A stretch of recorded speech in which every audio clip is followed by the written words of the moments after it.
We come together as one nation with this very special salute to America. We celebrate our history, our people, and the heroes who proudly defend our flag, the brave men and women of the United States military.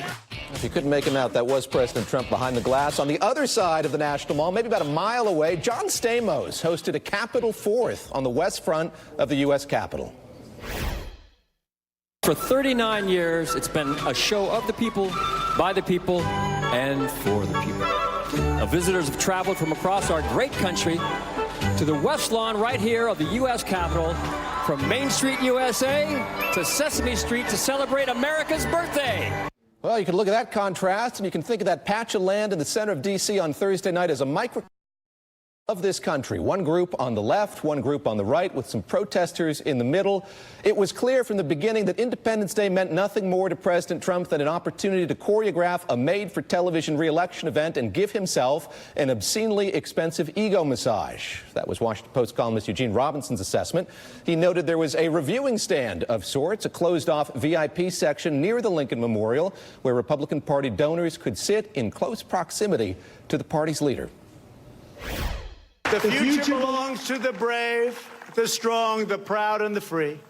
We are one people chasing one dream and one magnificent destiny.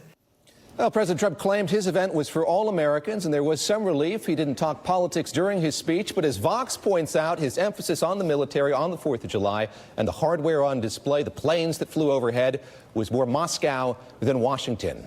Up with me this morning, Elie Mystal. He's the editor of AboveTheLaw.com. He's a contributor to The Nation as well. Sally Cohn is a progressive activist and the author of the book, The Opposite of Hate, a field guide to repairing our humanity.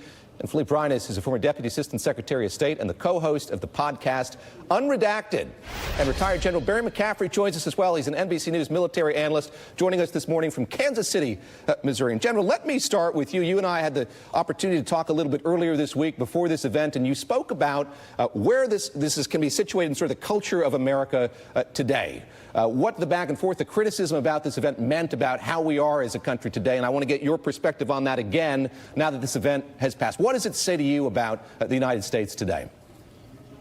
Well, part of it says nothing has changed. Mr. Trump again hijacked an event, sort of in a narcissistic display for his own purposes, his own political purposes. Having said that, David, it's also, I think, the case that the pundit group went into over the whole thing.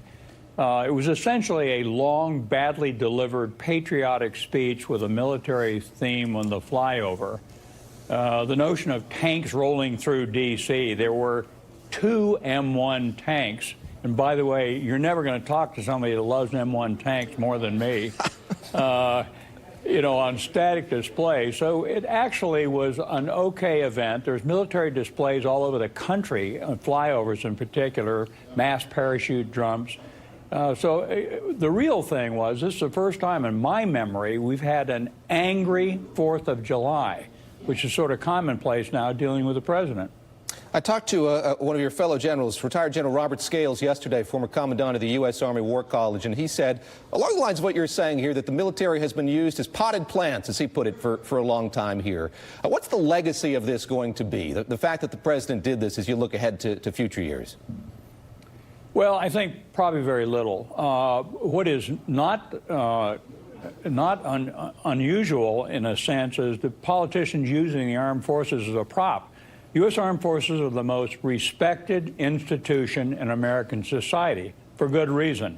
2.1 million men and women, active guard and reserve. So it's very tempting for any president to garb himself in the armed forces. This president's done a lot of it. We have very strict laws prohibiting the U.S. Armed Forces from being used in political affairs. So it's very uncomfortable now dealing with this administration and having them routinely try and use us as backdrops of the president's presentations. Philippe Reines, I'm going to turn to you on that point. You with your government experience. This is a novel thing, as the general's saying, and we've seen in the last few hours how the president's campaign has taken footage of that event without the rain streaks that we saw in the television footage and made it into something that's going to have political currency here as we head to the election. Yeah, which I'm not even sure was legal or appropriate to use government resources to make basically a campaign ad. You know, I agree with General McCaffrey. It doesn't reflect on our country at all. It reflects on him yet again as being a small, sad little man playing with his toys, and oh, they won't let me have the tanks on the streets. They have to be driven in. And it's just another one in a series of politicizing military spaces he shouldn't. I mean, remember when he visited Iraq? He was sitting there, made a campaign rally. They were handing out, MAGA chairs, hats. And it's just, it's pitiful. I do have to say, I left D.C. on Thursday before heading upstate for a couple of days. And it wasn't just on the mall. There were armored personnel carriers on the streets. It was a little eerie to see. I agree with the general. It was made into a bigger deal about the mall, but it was strange to see these random tank-ish, vehicles just spread around. Sally, how much did the speech matter? And we've made fun of the line about the airports. A lot of it was the visual. So when you look at this event as it happened, what's more important to you? That visual itself, what had the more lasting effect, the visual or the speech that he gave? I'm going to go out on a limb and say none of it matters. I mean, I think that's... Look, first of all, there's this problem in our society right now, and I think the general kind of is pointing to it, where we sort of react to something based on which side we're on and then over-dramatize it or under-dramatize it, and this is the sort of theater of extreme politics at the moment. And this was a stupid, wasteful, pointless display meant to, as Eugene Robinson said, stroke and massage this president's ego. And in the grand scheme of things, compared to about 100 other horrible things he's done in the last week, not really that momentous or bad. It's another demonstration of his pointlessness, lack of strategery, it's silly. Now, what is problematic, I think, and what we will remember is what he wasn't doing when he was doing crap like this. So we don't know how much they spent on this display, but we can assume, or there have been reports that it's at least somewhere in the millions, and that's instead of giving soap and toothbrushes and toothpaste to kids in cages who are being kept away from their families and locked up in concentration camps because of this president too. So it's ultimately, I don't want to give him the satisfaction. It's not going to go down in history. It was a crappy speech. It was a uneventful day. What matters more is the stuff he's actually doing that really has an